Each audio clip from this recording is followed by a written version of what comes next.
Чебанзаде. Я и не думала, что я буду лауреатом или что-то. Мне это был порыв моего сердца.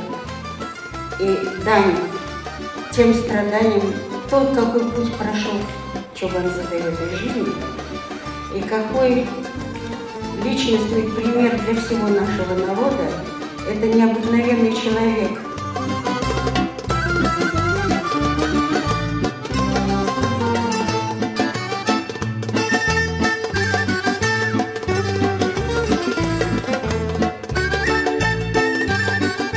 Это итог 15-летней работы, в которой были соединены не только опубликованные труды, но и, что для меня представляется особо ценным и важным, введены в научный оборот многочисленные рукописные труды крымоведов 20-30-х годов.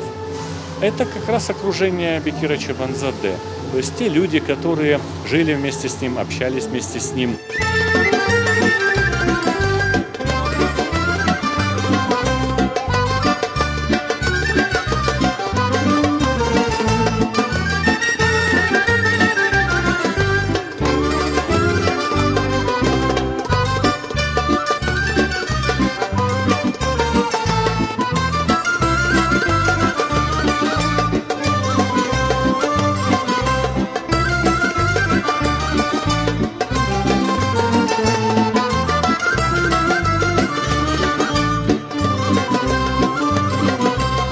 Наша основная цель – все-таки история нашего народа.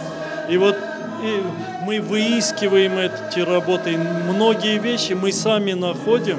Это наши специалисты, это члены жюри, которые находят те работы, которые где-то издаются, кто-то их издает. Мы находим эти работы, привозим их в Крым и показываем людям, что вот она наша история.